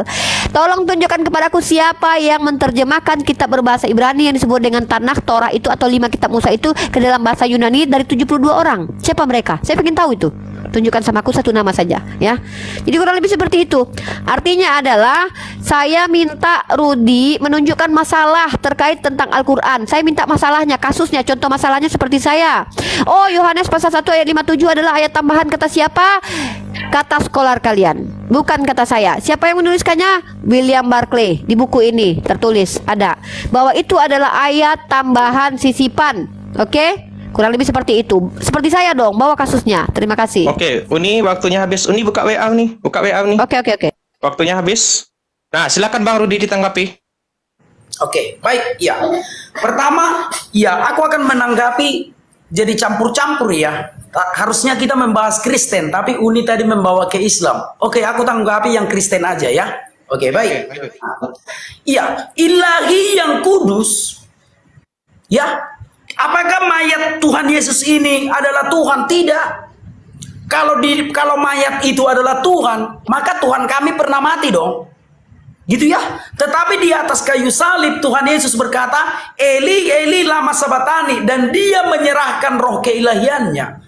Sehingga yang turun ke alam maut itu bukan Tuhan, tetapi tubuh yang panah. Gitu ya. Jadi harus jelas dulu. Kalau sempat Tuhan yang dikubur itu berarti Tuhan kami pernah mati dong. Tuhan kami nggak pernah mati. Yang dikubur itu adalah jasadnya, jasad kemanusiaannya. Roh yang ilahi tidak ada di tubuh itu. Tidak ada ya? Tidak ada. Nah, kemanusiaannya lah yang mati. Kalau seandainya Tuhan Yesus tidak menyerahkan roh keilahiannya ke surga, maka dia tidak akan mati sekalipun disalibkan, sekalipun ditombaki. Ya, jadi jangan salah paham. Jangan salah paham. Bahwa Tuhan kami tidak pernah mati. Kemanusiaan itu yang mati. Keilahian itu sudah diserahkannya ke surga. Gitu ya. Sebab yang ilahi itu ada di surga. Makanya aku katakan, yang ilahi omnipresent tidak bisa berada di alam kubur. Di neraka nggak bisa. Ya, baik. Yang kedua, di mana Yesus mengampuni dosanya? Aduh, sudah aku baca tadi, Bu. Apalagi aku bilang sama Ibu. Apakah Tuhan Yesus menghukum perempuan itu? Tuhan Yesus berkata, aku pun tidak menghukummu. Pergilah dan jangan berbuat dosa lagi. Berarti dosa-dosanya yang lama sudah selesai. Karena tidak dihukum. Harusnya dia dilempari pakai batu. Tapi Tuhan Yesus berkata, aku tidak menghukummu. Pergilah dan jangan berbuat dosa lagi mulai dari sekarang. Apakah itu kurang? Bahwa Yesus itu telah mengampuni. Baik. Lalu Uni Ripa tadi menyindir tentang masalah yang ada yang dibakar itu. Nah, aku memang takut-takut. Ya, takut-takut aku Umi. Sekarang kalau kutanya Umi, bisa lebih repot lagi. Kenapa Sayyidina Ali dibunuh pada saat sholat subuh? Oh, Bisa Bang, jangan lari konteks, Bang. Kita bahas Alkitab, Bang. Kita bahas kitab. Ya, Jangan lari konteks. Itu beda Apa cerita, Bang. kaitannya dengan Al-Quran? karena jangan begini. tambah Apa jangan tambah kaitannya dengan jangan tambah Al-Quran? tema baru, Bang. Gini, dengar dulu ya. Jangan tambah tema. Bang, kita Iya. kitab dulu, kitab suci. Kitab suci. Campur-campur tadi. Uni Ripa yang mencampur-campur tadi. Kan Uni Ripa sendiri yang mencampur tadi. Apa kaitannya Sayyidina Ali dengan Al-Quran juga? Atau siapa yang salah coba? Ya apa Ayo, kaitannya? Enggak jelas. Enggak, Rudi jelaskan dulu. Apa kaitannya Sayyidina Ali dibunuh dengan Al-Quran? Apa kaitannya? Jelaskan dulu sama aku biar paham aku. Ya, karena Uni Ripa yang mencampur tadi. Iya, apa kaitannya? Kok aku nanti aku carikan jawabannya. Masalahnya apa kaitannya kematian Sayyidina Ali dengan Al-Quran? Apa? Susah memang. Ini ada rekamannya loh. Ini aku live di YouTube. Aku juga nge-live kan di YouTube ini. Mencampur. Tidak dilarang oleh moderator. Oke. Kan begitu. Oke. Sekarang ada nggak, Bang, pertanyaan Abang itu kaitannya dengan Alkitab? Itu dulu. Yang ditanyakan, yang ditanggapi Uni Ripa tadi tentang Alkitab sudah ku jawab sudah. Tetapi ketika Oke. dia menanyakan tadi, dia membawakannya ke Al-Quran, gitu loh. Oke. Makanya aku bilang tadi Alkitab aja, Al-Quran aja, jangan dicampur-campur. Aku menanggapi argumenmu, Ruth. Kalau kau menanggapi argumenku ya silakan kau melebar kemana-mana. Al-Quran juga, Bu. Orang ada rekamannya kok. Kau mau menanggapi argumenku yang mana? Gini aja lah. Besok aja lah kita lanjut lagi ya. Bang, Tapi kita bikin bentar. Nggak boleh gitu, Bang. Terakhir Nggak boleh ini. gitu. Saya moderator Closing loh. statement dulu. Closing statement Bang, dulu. saya moderator loh. Closing Saya statement moderator dulu. loh. Closing statement Oke. dulu. Iya, aku serahkan sama moderator. Aku serahkan kepada Iya. moderator. Besok Oke. aja. Besok Ini aja. buka WA nih. Silakan. Kau ya nih. Oke. Sebagai moderator, nah, saya kan di sini posisinya berusaha untuk netral, Bang Rudi. Boleh enggak saya tanya Uni satu pertanyaan dan saya tanya Bang Rudi satu pertanyaan? Boleh, tapi kalau belum habis waktuku bicara jangan moderator potong. Oke. Nah, sekarang ini kita berikan waktu 5 menit. Kita kasih waktu tambah 2 menit. Jadi 5 menit, oke? Oke. Saya sebagai moderator tidak hanya berpihak kepada Bang Rudi, tidak hanya berpihak kepada Uni. Saya netral. Saya bertanya satu kepada Bang Rudi, satu kepada Uni. Oke, siap? Silakan. Siap. Bang Rudi siap? Siap. Oke. Nah, tadi saya tanya ke Uni dulu lah. Jadi saya tidak sama dengan Uni ya teman-teman, tidak apa ya. Saya netral, bertanya ke Bang Rudi satu, bertanya ke Uni satu. Pertanyaan saya dari Uni, tadi Uni mengatakan bahwa Al-Quran itu dibakar bukan karena perbedaan tulisan, tapi karena perbedaan qiraat. Benarkah Bang Rudi? Iya. Nah, supaya Bang Rudi percaya dan teman-teman yang di bawah percaya, silakan Uni Rifa tunjukkan bukti di mana Uni Rifa dapatkan pernyataan itu bahwa Al-Quran dibakar bukan karena perbedaan tulisan. Silakan Uni Rifa, saya kasih waktu 5 menit Uni. Oke. Setelah Jadi ini Bang Rudi saya tanya. Teman-teman yang mau mempelajari Ulumul Quran, silakan dibeli buku Ulumul Quran dari Profesor Dr. Haji Yunahar Ilyas LCMA. Teman-teman buka di halaman ke-8, di mana ini ada di paragraf pertama ya. Oke, di sini dituliskan bahwa pada zaman itu, pada waktu Sayyidina Utsman itu hadir, beliau itu mendapatkan informasi dari sahabat adanya perbedaan qiraah. Perbedaan qiraat yang mana qiraat ini memang dibenarkan di zaman Rasulullah. Dalilnya mana? Sayyidina Umar dengan Hisham hampir berantem hanya karena bacaan mereka berbeda. Lalu mereka datang kepada Rasulullah. Rasulullah mengatakan, betul diturunkan kepadamu seperti itu Hisham, betul juga kepadamu Umar. Artinya Rasulullah memverifikasi bahwa adanya perbedaan kiroah. Dan perbedaan kiroah ini bukan berarti merubah makna secara keseluruhan dari ayam menjadi bebek, tidak. Ya, kalau memang ada ya kita minta bukti. Saya minta Rudy dan kawan-kawan tim Kristen dari orientalis dari Jeffrey Arthur, saya sudah berdebat ini dengan Jack Cita ya, yang memang sekolah kuliah juga ya, membawa data-data ke hadapan kami, mana yang berubah makna, mana yang berubah secara total kemudian merubah doktrin. Karena kalau Kristen saya bisa tunjukkan itu nanti dari anakku menjadi anaknya. Ya, dari silsilah Yesus pun berbeda itu antara dua kitab ya. Itu baru kasus. Nah, kalau saya mana? Istilah mana kasusnya? Jadi Sayyidina Utsman ibnu Affan itu memutuskan untuk membakar mushaf-mushaf para sahabat agar tidak ada lagi sahabat-sahabat yang merasa lebih hebat dengan kiroatnya sampai mengkafirkan sahabat yang lain. Karena sahabat yang ada di luar daerah tidak tahu kalau kiroat itu ada beberapa, ada 7 a'ruf, ada beberapa kiroat yang dibenarkan oleh baginda Rasul. Yang tahu siapa? Yang diajarkan Rasulullah para sahabat. Maka kiroah yang dibenarkan adalah kiroah yang sanadnya nyambung kepada Rasulullah dan mutawatir. Mutawatir artinya adalah dihafalkan oleh banyak orang dan mustahil mereka berbohong. Mustahil satu kampung berbohong, menyatakan sesuatu kebohongan, bersepakat untuk berbohong. Secara logika tidak masuk akal, ya. Jadi saya ingin teman-teman Kristen, baik Rudy ataupun Kristen lain ketika berdiskusi dengan umat Islam bawa kasusnya. Seperti saya bawa kasus nih, bahwa menurut William Barclay bahwa ayat 1 Yohanes pasal 5 ayat 7 itu ayat tambahan, itu namanya distorsi. Belum lagi kontradiksi antara satu ayat. Tadi ada yang mengatakan Rudy Simamora mengatakan ini melihat dari jauh. Di ayat lain dikatakan melihat dari dekat, Maria Magdalena. Jadi ada perbedaan pendapat gitu loh. Mana yang betul, judul akhirnya nanti mana yang salah gitu. Dan jangan salah dua-duanya, ya kan? Mohon maaf saya katakan begitu ya. Jadi kalau mau membahas Al-Quran, tunjukkan kasusnya. Oh, kalian pakai versi apa Unirifa? Mesir ya Unirifa ya? Oh, kalau iya emang masalahnya apa Rudi? Oh, ternyata Unirifa di zamannya Rasulullah itu di sini tulisannya adalah bukan Ikra, tapi apa? Ikratul misalkannya. Oh iya ya Ruth? Iya kok tiba-tiba di Uni jadi Ikra. Di sini Nabi Muhammad nih ikratul di sini, atau ikrodoim misalnya, atau ikranusun misalnya, entah apa-apa aja lah. Nah, aku bisa buktikan itu di kitab kalian. Ya, baru kita akan menunjukkan, terbantahlah perkataanku bahwa yang disebut dengan kitab suci adalah kitab yang tidak pernah terdistorsi. Kalau ditunjukkan bahwa kitab kami pernah terdistorsi, maka itulah gagal Al-Quran saya dikatakan kitab suci. Begitu caranya. Terdistorsi seperti apa? Jangan sesuatu yang diverifikasi oleh baginda Rasul. 7 kiroah itu dibenarkan, bahkan bisa menjadi ribuan kiroah, asal sesuai dengan ketetapan para sahabat, tabi'in atau Rasulullah bahwa harus bersanad, berkesinambungan, jelas siapa pembawa kiroatnya. Itu dibenarkan ya. Kurang lebih seperti itu. Sampai kapan ini? Ini closing statement ini ya, atau pertanyaan saja ini? Oh enggak, itu pertanyaan dari saya. Pertanyaan dari saya nih. Sip. Itu ya. Sayyidina Utsman menghindari pertikaian antar sahabat karena perbedaan kiroah saja menjadi asbab pertikaian. Memang begitu, saking kuatnya mereka tidak mau ada perbedaan secara kiroat pun. Padahal memang kiroat itu dibenarkan ya. Itu Ya, yang itu ada datanya atau tidak nih? Data kan sudah saya tunjukkan. Saya suruh kalian buka kitab Ulumul Quran halaman ke-88. Kalian baca di paragraf pertama, judulnya adalah pengumpulan Al-Quran pada masa Utsman ibnu Affan. Oke? Kalian bisa baca di sini. Oke, itu bukunya. Nanti kalau 5 menit ya, waktunya 5 menit. Oke.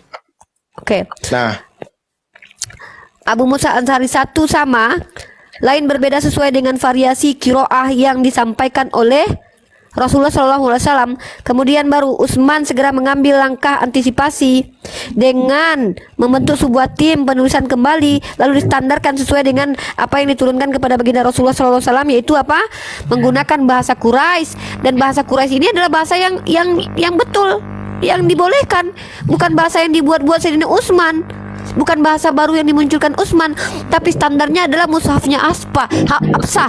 Mushaf yang ditulis zaman Abu Bakar diambil, dipinjam. Oke, 5 menit sudah nih. Ya, jadi tetap sesuai dengan standar.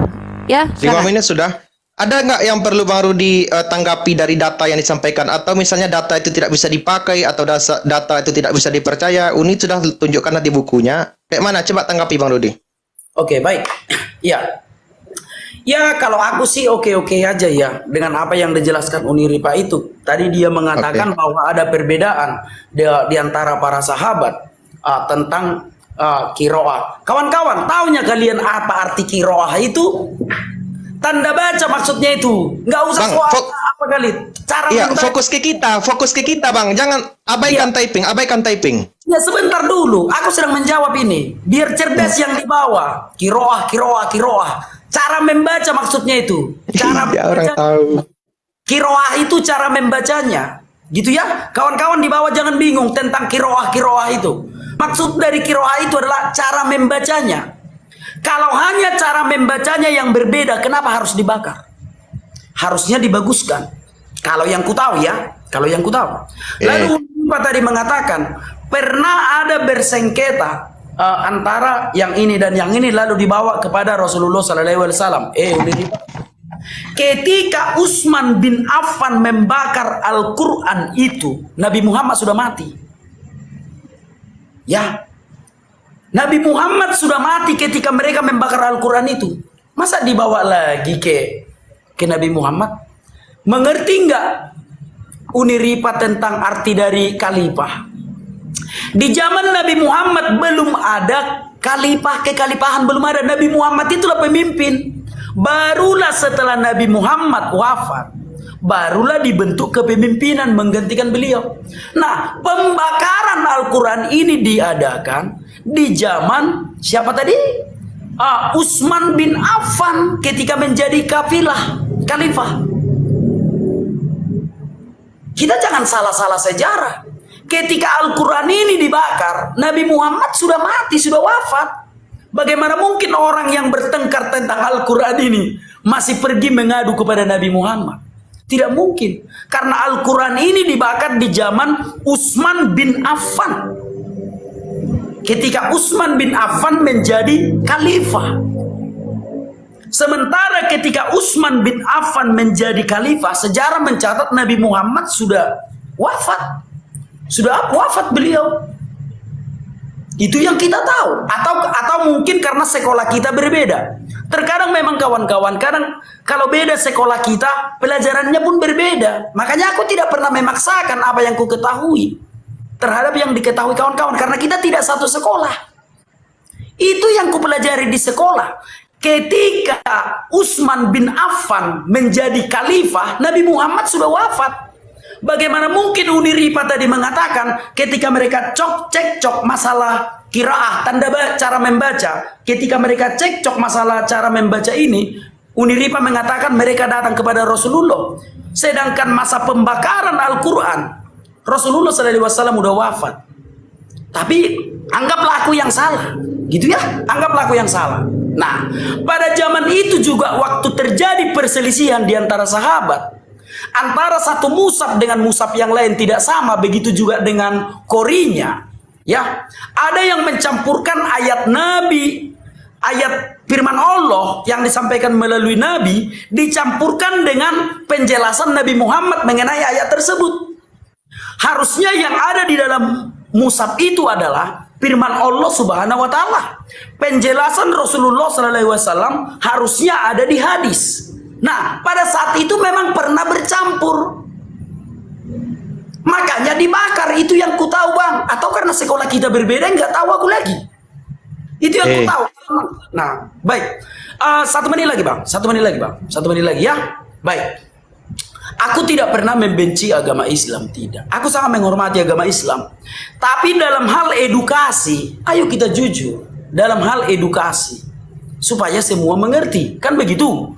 Nah, Utsman bin Affan kemudian membentuk tim kodifikasi yang terdiri dari para sahabat yang memiliki hafalan yang bagus. Jadi setelah Al-Quran ini dibakar, sehingga Utsman memanggil yang katam ajalah dan yang hafiz. Gitu. Nah, jadi jangan berbohong lagi kalau Quran itu pernah bercampur sehingga dibakar. Maka setelah dibakar dikumpulkanlah oleh Utsman para penghafal itu. Barulah itu yang dipakai sampai sekarang. Jangan berbohong lagi. Gitu. Oke, biarkan Uni. Nanti ada giliran Marudi, saya tanya nanti satu pertanyaan. Oke, baik. 10 detik. Bisa tanggapi itu, nanti saya harus tanggapi ya. Closing statement pun nggak apa-apa. Belum habis waktu. Oke. Baik. Mari kita jujur supaya ilmu pengetahuan bertambah. Silakan. Oke. Ada yang mau Uni tanggapi sebelum saya bertanya satu pertanyaan ke Bang Rudi? Ya, silakan. Ada. Kesalahpahaman dia ya, ketidakmengertiin dia. Lai, dengar perkataanku baik-baik, Lai. Ya, dengar baik-baik. Pertengkaran Hisham dengan Umar itu adalah bukti bahwa qiraat dibenarkan di zaman Rasulullah. Mereka nggak berkelahi ketika Rasulullah itu wafat, Le. Lalu ketika qiraat itu ternyata terverifikasi bahwa betul qiraat itu ada karena Rasulullah meminta kepada malaikat Jibril 7 a'ruf. Maka di zaman Utsman itu ternyata sahabat-sahabat penghafal Al-Quran pergi ke seluruh daerah membawa qiraatnya masing-masing. Terjadi perbedaan qiraah. Mereka-mereka yang saling menghafal bertemu kemudian mengatakan punyaku lebih bagus, punya kau tak bagus, akhirnya saling mengkafirkan. Itu terjadi perseteruan sebagaimana yang terjadi di zaman Rasulullah antara Hisham dengan Umar. Ya. Ketika pada waktu Utsman itu hadir menjadi khalifah, Rasulullah sudah wafat. Ingat, Le, qiraat itu diajarkan kepada semua sahabat, Le. Jadi ring 2-nya masih ada. Yang menghafal dan menulis Al-Quran orangnya persis sama, yaitu siapa? Zaid, Ibnu Mas'ud, Ali bin Abi Thalib, Utsman pun mereka penghafal dan penulis Al-Quran. Kalau ada kasus-kasus yang terjadi karena mereka dikatakan bercampur antara hadis dengan Al-Quran, tolong ketunjukkan datanya mana. Jangan berasumsi kayaknya tercampur, buktinya tercampur makanya dibakar. Kan sudah kujelaskan tadi kenapa dibakar oleh Sayyidina Utsman. Sayyidina Utsman tidak mau sahabat satu dengan sahabat lain saling mengkafirkan karena perbedaan qiraat yang diverifikasi oleh baginda Rasulullah. Perkataanku sangatlah jelas, Le. Aku pakai bahasa Indonesia. Mas, kau tidak mengerti? Bukankah kau katanya sekolah, Le? Ya, satu lagi. Aku mengatakan bahwasanya Al-Quran yang kami pegang ini, kalau memang ada problemnya dengan Al-Quran yang dipegang orang di Arab di zaman Rasulullah, di zaman Abu Bakar, aku minta kasusnya, masalahnya bawa ke sini. Sebagaimana aku mampu menghadirkan kepadamu 1 Yohanes pasal ke-5 ayat 7 yang menjadi masalah dalam iman kalian, yaitu adalah standar doktrin Trinitas, di situ 3 kesaksian segala macam, padahal itu adalah ayat tambahan. Tunjukkan samaku masalahnya apa Al-Quran itu, ya. Ini berapa menit nih? Berapa menit? 3 menit aja, 3 menit ya. Ya intinya itu, Le, ya. Kalau mau berhadapan dengan umat Islam itu jangan asumsi masalahnya dibawa. Jangan katakan kami berdusta, pernah berdusta. Kami tidak pernah mendusta. Apa yang kami dustakan? Ini contoh, Le, kau bilang tadi ini, Tuhan kami yang omnipresent itu adalah Tuhan yang roh itu. Maka Tuhan yang masuk ke dalam neraka adalah Tuhan berarti yang tidak suci, karena yang suci itu tidak mungkin masuk ke dalam roh. Ya, berarti kalau ada yang mengatakan Yesus kudus atau suci, karena yang masuk ke dalam alam maut kan bukan jenazahnya, tapi kan roh udah Tuhan habis sendiri. Udah habis Maka 3 itu menit. kebohongan, ya. Menurut Rudi yang mengatakan roh Tuhan itu suci, berarti bohong yang masuk ke dalam alam maut, ya. Itu mengatakan kebohongan. Terima kasih ya. Jadi gini, sejatinya ya yang tadi sudah selesai. Ya, yang tadi sudah selesai ya Uni dan Bang Rudi. Nah, ini kan muncul karena saya diberikan kesempatan bertanya satu pertanyaan ke Uni, satu pertanyaan ke Bang Rudi. Benar kan Bang Rudi? Pertanyaan saya tadi ke Uni jelas. Di mana datanya bahwa Al-Quran dibakar karena perbedaan qiraat, bukan karena perbedaan tulisan. Uni Rifa sudah menunjukkan bukti yang dia punya. Lewat apa? Lewat buku yang ada tulisan menjelaskan tentang itu. Kemudian tadi dijawab oleh Uni Rifa tentang pertanyaan saya kembalikan kepada Bang Rudi. Apakah Bang Rudi membantah data itu? Bang Rudi katanya tidak membantah. Sejatinya pertanyaan saya selesai tentang itu, benar? Karena Bang Rudi tidak bantah datanya. Kecuali Bang Rudi bisa, oh itu bukunya palsu itu. Nah, ini kita bahas lagi. Oke? Karena Bang Rudi mengatakan tidak membantah data dari Uni Rifa tentang Al-Quran dibakar karena perbedaan qiraat. Setuju Bang Rudi? Iya. Nah, saya rasa selesai tentang itu. Sekarang berikan saya kesempatan bertanya satu pertanyaan ke Pak Rudi, boleh nggak? Oke, silakan. Oke. Tadi dari penjelasan Bang Rudi mengenai Al-Quran, kritik tentang Al-Quran, Bang Rudi mengatakan ada 3 versi. Bisa Bang Rudi sampaikan, tadi saya lupa catat, apa 3 versi itu? Salah satunya kan tadi Mesir. Ya. Coba, apa 3 itu? Oke, Al-Bakariyah versi Utsmani yang sekarang dan Braille. Oke. Itu. Pertanyaan saya ke Bang Rudi, satu. Tentang kritik Al-Quran, sebagai seorang muslimah yang beriman kepada Al-Quran, tentu Unirifa mempertahankan supaya Al-Qurannya tetap suci. Sementara Bang Rudi sebagai pengkritik harusnya bisa membuktikan bahwa Al-Quran itu tidak suci, kan seperti itu. Nah, tadi Bang Rudi mengatakan bahwa Al-Quran itu ada 3 versi. Bentar ya, saya cas handphone dulu bentar, takut mati. Nah, Bang Rudi mengatakan bahwa Al-Quran itu ada 3 versi. Nah, kenapa dibakar kalau bukan karena berbeda tulisannya, kata Bang Rudi? Jangan-jangan kira-kira nih sudah bercampur dengan perkataan atau persaksian manusia. Nah, pertanyaan saya kepada Bang Rudi, ya. Saya minta data kepada Bang Rudi, oke? Baik sebelum Nabi Muhammad wafat atau setelah Nabi Muhammad wafat, baik sebelum Al-Quran dibakar maupun setelah Al-Quran dibakar, tunjukkan datanya kepada saya di mana 3 versi ini terdapat perbedaan tulisan. Sekarang aku akan menjawab. Yang pertama dulu ya. Yang pertama dulu aku jawab. Aku tidak mengkritik Al-Quran. Yang ku kritik adalah versinya. Gitu ya. Nah, biar bisa kita pahami. Aku tidak mengkritik Al-Quran. Baik. Yang pertama, versi standar Utsmani. Itulah yang kita pakai sekarang. Ya. Yang standar Utsmani yang diproduksi di Mesir pada tahun 1924, itulah yang kita pakai sekarang. Itu versi standar. Nah, sebelum itu distandarkan pada tahun 1924, tentu saja harus ada Quran sebelumnya. Gitu ya. Bagaimana mungkin tidak ada Quran? Sementara yang kita pakai yang standar sekarang ini adalah standar Utsmani yang dicetak di Mesir pada tahun 1924. Nah, Al-Quran yang kita pakai pada tahun 1923 tentu saja ada. Gitu ya?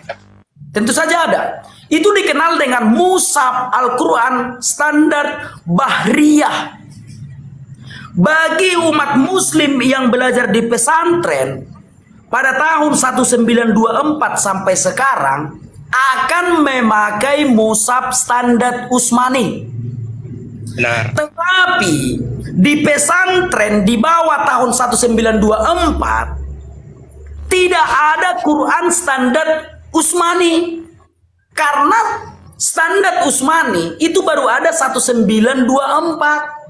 Nah, jadi apa yang dipakai di bawah 1924 itulah mushaf standar Bahriyah. Bahriyah, benar. Dipakai di pesantren.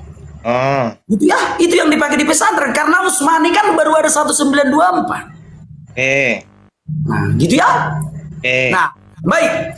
Mushaf jenis ini ditetapkan menjadi salah satu jenis mushaf standar di Indonesia guna memfasilitasi para santri dan masyarakat yang hendak menghafalkan Al-Quran.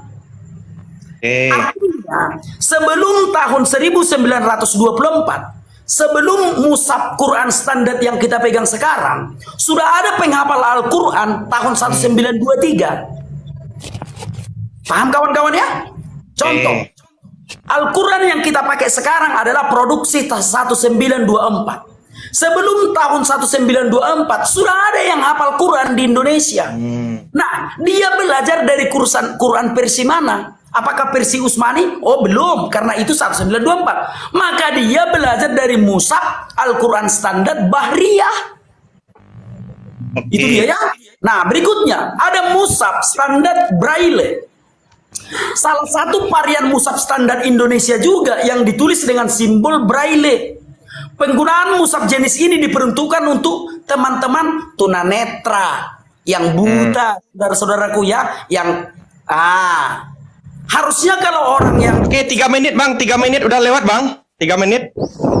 Oke, baik, udah. Waktu kita 3 menit. Nah, coba dulu sebelum saya tanggapi ya, mohon ya Bang Rudi, maaf punten ya. Oke. Nah, Mang Ido maaf jolo auto Bang Rudi. Coba dulu ulangi pertanyaanku Bang. Ketika versi yang kau ucapkan tadi apa anak Batak? Aku bilang tadi versi Utsmani, versi Bahriyah, dan versi Braille. Coba pertanyaanku apa tadi Bang?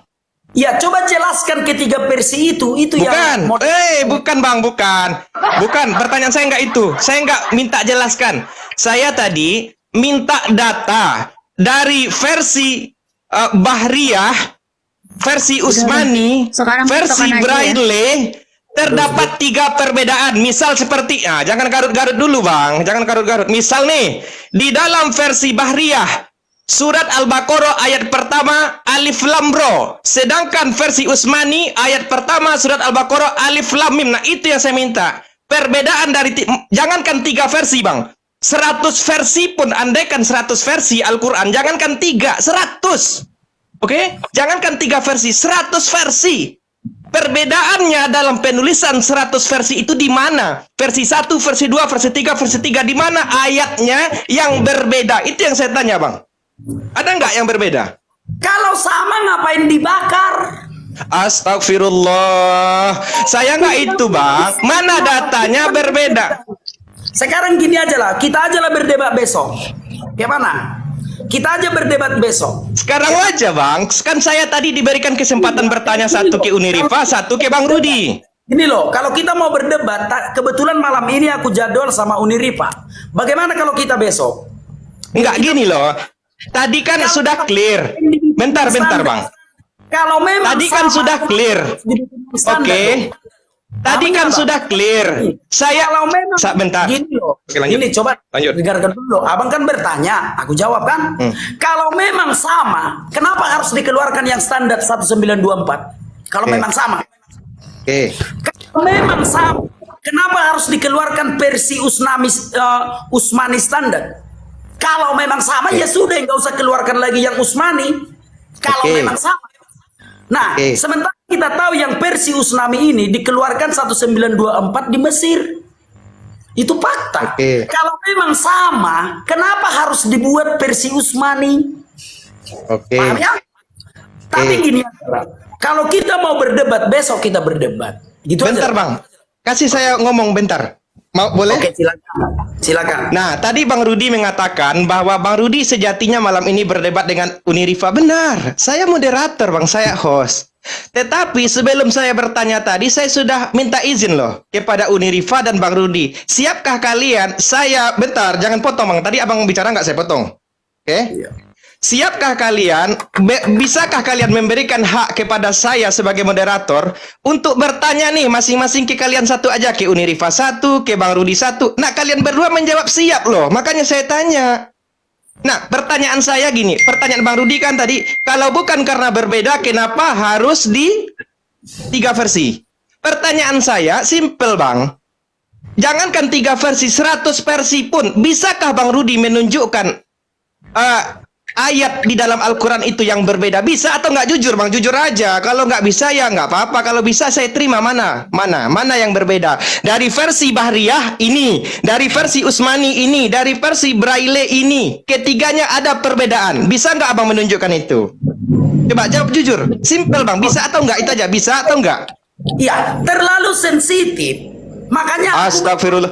kenapa Bang. harus dibikin versi Utsmani? Gitu loh. Kenapa harus dibikin versi Utsmani? Bentar. Mohon maaf, Bang. Oke. Bang Rahmat, Bang Batak. Harus Ini siap. jadi modenya gimana? Ini antara Bang Rahmat sama Bang Batak atau gimana? Nggak perlu timer Enggak, atau TikTok ini aja? memang antara saya dengan Bang Rudi, Kak. Karena saya tadi diberikan kesempatan satu pertanyaan. Kapan aja ya? Memang tidak berbeda. Kenapa harus dikeluarkan versi Utsmani? Astagfirullah. Bang Rudi, sabar. Apa alasannya? Sabar.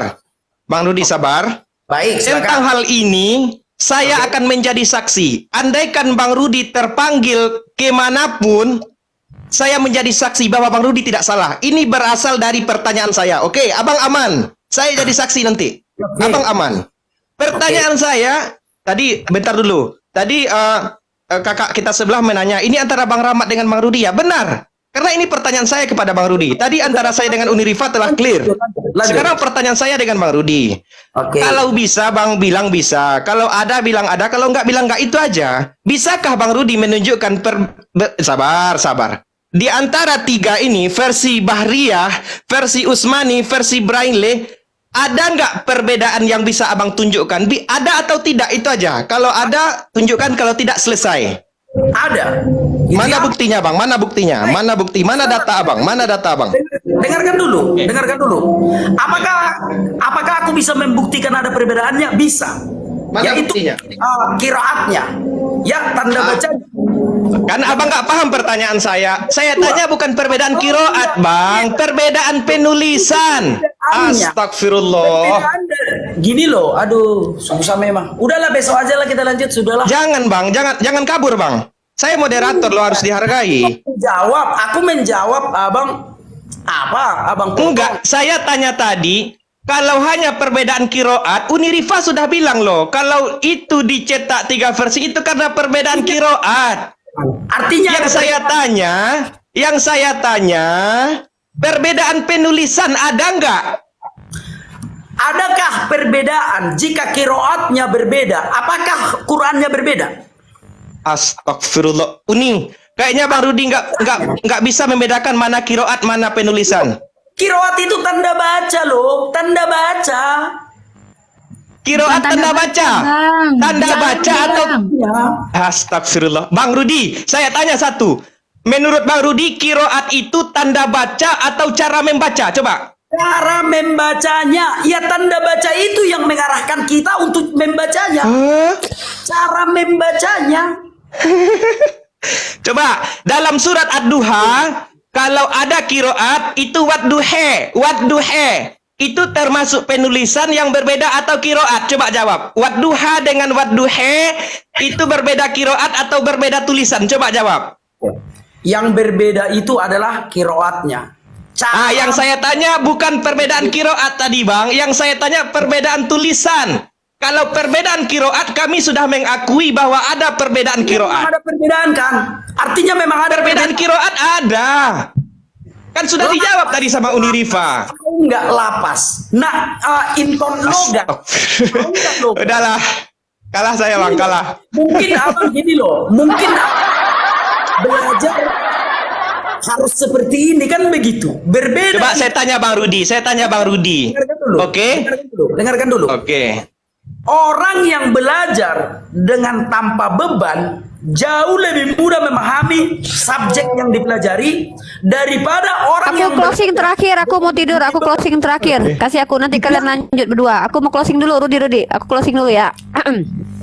ya kalau closing aja gitu ya. Iya, dia kasih aku waktu dulu. Nanti kalian lanjut, nanti capek aku nengok kalian berdua ya. Jadi gini ya. Pertama, tema kita adalah tentang kitab suci. Saya sudah menjelaskan kepada Rudi bahwa kitab suci itu begini dan tidak ada ranah satupun pembuktian bantahan dari Rudi terkait kitab suci, definisi kitab suci yang saya maksud. Rudi tidak mampu masuk ke ranah bahwa Al-Quran itu ada distorsi. Apapun yang Rudi baca tentang standarisasi, walaupun saya tidak tengok jurnalnya, tidak tengok kitabnya, tidak tengok bukunya, standarisasi itu yang saya tuntut itu adalah masalahnya. Dari tadi itu saya minta masalahnya apa ya, biar saya bisa luruskan. Yang kedua, tentang kiroat. Tidak ada satupun umat Islam yang menafikan ada kiroat. Bahkan saya membacakan dalil hadisnya antara Hisham dengan Umar bahwa ada perbedaan kiroat. Sejak kapan kiroat artinya tanda baca? Ya tolonglah. Kalau tidak mengerti tentang Al-Quran, lebih baik bertanya daripada menjelaskan. Tolong. Saya tidak mengerti tentang Bible, saya tanyakan. Saya mengerti baru saya jelaskan. Kalau dikoreksi saya terima.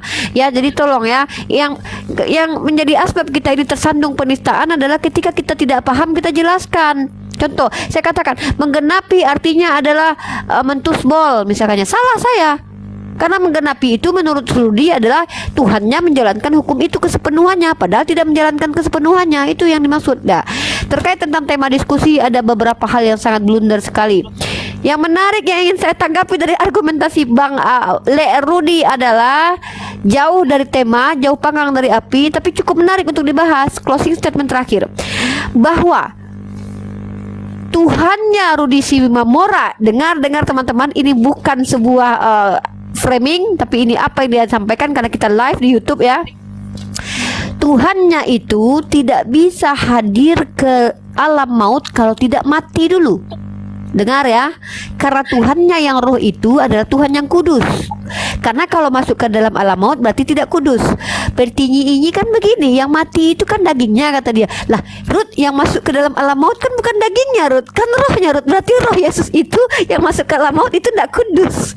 Karena tidak ada yang kudus masuk ke alam maut, Ruth. Bahaya kau, Ruth. Ya, itu aja ya. Itu sajalah yang mau kutanggapi ya dari kitab suci. Tapi aku baru dapat pemahaman dari Rudi kalau yang masuk ke alam maut itu adalah roh Tuhan yang tidak kudus. Karena tidak ada yang masuk ke dalam roh maut yang kudus-kudus, ya. Jadi yang mati di tiang salib adalah dagingnya, lalu rohnya berangkat ke alam maut. Karena dagingnya nggak mungkin berangkat ke alam maut, rohnya itu ternyata tidak kudus. Karena tempat alam maut bukan tempat Tuhan yang kudus. Ya, kurang lebih begitu. Ini luar biasa argumen malam ini. Jadikan Viti buat wawasan kita. Terima kasih jawaban Rudi ya. Oke, sekarang Mbak Rudi dulu, Ya. Mbak Rudi. Kita Nggak, suruh ini closing statement saya. Saya sudah selesai closing statement. Terima kasih Rudi. Kalau besok mau diskusi, mau tema apa lagi, Rud? Apa tema mau diangkat? Ini kayaknya masih ada yang kurang ini Bang Rudi, kayaknya ada yang Janganlah, perlu Bang. dia sampaikan ini. Aku biasa Enggak, mengerti waktu. aku udah selesai. Aku udah selesai. Aku tanya Oke, apa baik. yang mau dibahas besok. Tunggu dulu, apa yang mau dibahas besok? Kurang closing ya. Oke, baik. Kawan-kawan, entah dari mana Uniripa ini Kasih mengatakan waktu buat Bang Rudi dulu, kasih waktu. Ya, kasih waktu 3 menit, 3 menit, Kak. gitu ya. Aku tidak pernah mengatakan kalau roh yang ilahi itu mati.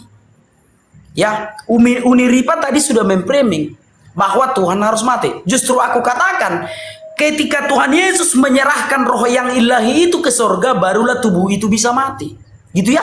Jadi Tuhan tidak pernah mati. Tuhan tidak ada di alam kubur. Gitu ya. Tapi terserahlah, mungkin Uniripa mau memframing seperti itu, silakan saja. Ya. Aku tidak mengatakan roh yang ilahi itu mati. Justru Tuhan Yesus menyerahkan roh yang ilahi itu ke surga, barulah tubuh itu bisa mati.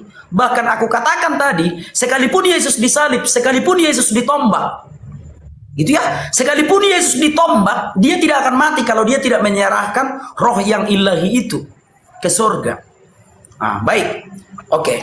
Yang berikutnya, Uniripa mengatakan tadi pembahasan kita ini jauh panggang dari api. Justru topik kita kitab suci. Aku tidak menanyakan satu ayat pun dari Al-Quran. Karena aku tahu kita berbicara tentang kitab suci. Justru yang tadi yang aku bahas hanya seputar kitab suci dan penulisannya. Ya, yang mana yang jauh panggang dari api? Justru karena aku tahu topik kita kitab suci, satu ayat pun dari Al-Quran aku tidak menanyakan. Karena aku tahu topik kita tentang penulisan kitab suci. Lalu kenapa Uniripa mengatakan aku lari dari topik? Tapi ya sudahlah, biarlah orang yang menilai. Justru Uniripa yang menanyakan banyak tentang ayat Alkitab, padahal yang kita bahas tentang kanon kitab suci dan standar kitab suci. Dan udah jelas ya, aku tidak pernah lari dari topik. Topik kita tentang kitab suci, yang aku bahas kitab suci. Aku tidak akan menanyakan isinya, karena yang kita bahas bukan isinya. Kitab suci, standar bagaimana kitab itu disebut kitab suci. Gitu ya. Baik, kalau tentang Islam tadi, sudah kukatakan tadi, apapun jawaban Uniripa, itulah yang benar. Ya, tentang Al-Quran tadi. Kenapa dikeluarkan versi Utsmani 1924? Jawaban Uniripa itulah yang benar kawan-kawan ya. Aku cuma menanyakan saja. Mewakili kawan-kawan yang tidak tahu. Kalau yang ku tahu qiraat itu ya cara membaca. Itu yang ku tahu, itu yang ku pelajari. Cara membaca. Dan ketika Quran hendak distandarkan di Mesir, itu Quran itu tanda bacanya bukan seperti itu untuk versi Utsmani. Ya, jadi dipanggil dulu orang untuk membacakan cara bacanya itu seperti apa, barulah tanda bacanya itu distandarkan. Kalau mau jujur tentang mushaf yang kita pakai sekarang, kan begitu. Nah, semoga kawan-kawan paham, tidak ada penistaan agama di situ. Penistaan agama dari mana? Orang memang itu fakta. Mushaf yang kita pakai sekarang adalah produksi 1924 di Mesir. 1923 sudah ada mushaf. Kalau enggak, dari mana orang hafal? Gitu ya? Oke Bang Rudi, sudah 3 menit Bang. Siap. Oke, terima kasih ya. Saya boleh nggak Bang closing sebagai moderator? Boleh, tapi kalau moderator itu harus netral gitu loh. Asal jangan kau Iya, framing aja nanti netral. Ruth. Kau kasih si Rahmat ngomong nanti kau bilang di komalmu kami main keroyokan. Nah, aku nggak mau Oke, gitu. oke, tugasku di sini sudah selesai ya, teman-teman. Ya aku juga Karena ya. aku pikir Rudi besok apalagi Umi dan tema kita? Abang Batak Apalagi